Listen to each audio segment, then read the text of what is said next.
Assalamualaikum warahmatullahi wabarakatuh. Perkenalkan, nama saya Jasmine Aktasiani dari kelas 23. Di sini saya akan menjelaskan materi fikih bab 2, yaitu jual beli, khiyar, salam, dan hajar. Yang pertama yaitu jual beli. Menurut bahasa, jual beli berasal dari kata ba'a yabi'u bay'an, yang artinya tukar menukar sesuatu dengan sesuatu. Menurut istilah, jual beli adalah suatu transaksi tukar menukar barang atau harta yang mengakibatkan pemindahan hak milik sesuai dengan syarat dan rukun tertentu. Selanjutnya yaitu ada dasar hukum jual beli yang bersumber dari Al-Quran.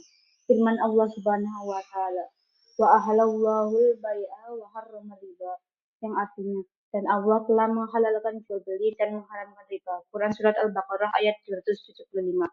Hukum dapat menjadi wajib apabila pada saat darurat atau terpaksa yang sangat membutuhkan sekali terhadap makanan atau minuman, sedang ia mampu untuk melakukan jual beli.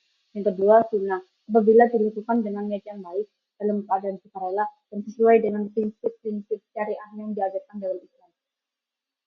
Yang ketiga, ada mubah, apabila dengan keridhaan dari kedua belah pihak. Yang keempat, makruh, apabila transaksi dilakukan pada saat selesai. Yang kelima yaitu haram, apabila melanggar prinsip-prinsip syariah seperti memperjualbelikan barang-barang haram seperti hamar, babi, dan darah. Selanjutnya yaitu rukun dan syarat jual beli.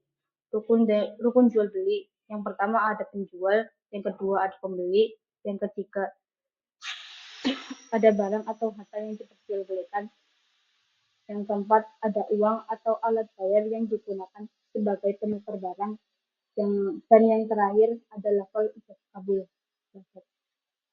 Syarat jual beli yang pertama yaitu barang itu suci, yang kedua barang itu bermanfaat, yang ketiga barang itu milik sendiri, yang keempat barang itu dapat diserah terimakan pemilikannya, dan yang terakhir barang itu dapat diketahui jenis, ukuran, dan sifatnya. Yang selanjutnya ada bentuk-bentuk jual beli terlarang. Barang yang najis seperti arak, minuman yang memabukkan, bangkai babi, dan patung. Barang yang tidak najis seperti air susu ibu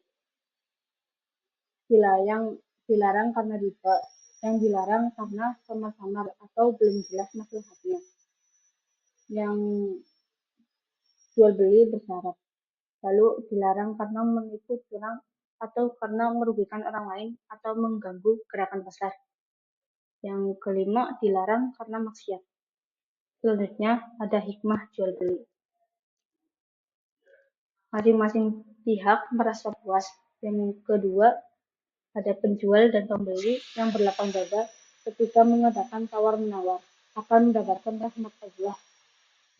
Dan dengan adanya jual beli akan menjauhkan orang dari memakan dan memiliki harta dengan cara batil atau tidak benar. Manfaat jual beli untuk nafkah keluarga.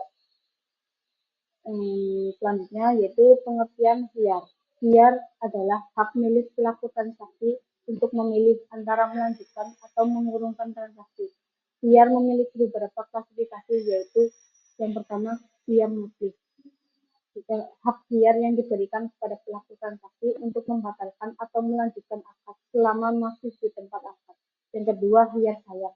Khiyar syarat, hak pelaku di mana salah satu pihak atau kedua belah pihak dapat menetapkan syarat untuk mengadakan pilihan atau khiyar dalam periode waktu tertentu setelah akad. Yang ketiga khiyar aib, hak untuk melanjutkan atau membatalkan akad ketika barang yang dibeli terdapat cacat atau rusak. Hikmah khiyar yaitu menghindari penyesalan di pihak penjual maupun pembeli, mengurangi kemungkinan terjadinya penipuan, mempertegas akad jual beli agar lebih aman, memberikan rasa nyaman dan kepuasan bagi kedua belah pihak yang terlibat dalam transaksi. Selanjutnya kita bahas apa itu salam. Salam yaitu akad jual beli, di mana barangnya tidak diperlihatkan tetapi diberitahukan sifat barang dan kualitasnya oleh penjual. Setelah ada kesepakatan, pembeli langsung membayarnya meskipun barangnya belum ada. Contohnya seperti jual beli online di Shopee, Tokopedia, dan sebagainya. Rukun salam yaitu ada penjual, ada pembeli, ada barangnya, dan akad. Syarat-syarat salam ada 5, yaitu 1. Harga dibayar dahulu di majelis akad. 2. Barang menjadi utang atau tanggungan penjual. Yang ketiga, barang diserahkan tepat pada waktunya. Yang keempat, barang harus jelas berkurang dan sifat barang secara terperinci. Yang kelima, disebutkan tempat menerimanya. Dasar salam terdapat pada Quran Surat Al-Baqarah ayat 282 yang berbunyi, Ya ayyuhalladzina amanu idza tadayyantum bidaini ila ajlin musamman faktubuh. Yang artinya, hai orang-orang yang beriman, apabila kamu bermuamalah tidak secara tunai untuk waktu yang ditentukan, hendaklah kamu menuliskannya. Selanjutnya, kita akan membahas pengertian al-hajir. Hajir secara bahasa berarti melarang atau mencegah. Dalam istilah syara, hajir merujuk pada larangan memanfaatkan harta tertentu karena ada alasan tertentu, yang seringkali berkaitan dengan situasi hukum atau kondisi individu yang tidak diperbolehkan melakukan transaksi atau pengelolaan harta. Berikutnya yaitu dasar hukum al-hajir yang terdapat dalam Quran Surat An-Nisa ayat 5 yang berbunyi,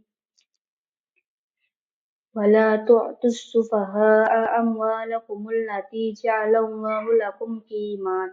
Yang artinya, dan janganlah kalian serahkan kepada orang-orang yang belum sempurna akalnya harta mereka yang ada dalam kekuasaan kalian yang dijadikan Allah sebagai pokok kehidupan.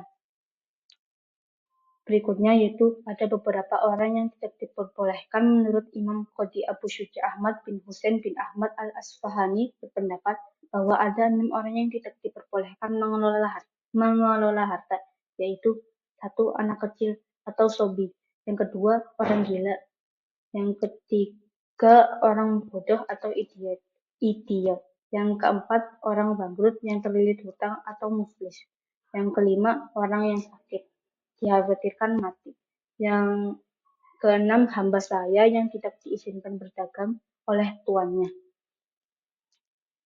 Lalu yang terakhir ada tujuan hajar, yaitu untuk melindungi individu yang dianggap tidak mampu untuk melakukan transaksi secara hukum, serta untuk menjaga kepentingan orang yang dihajar.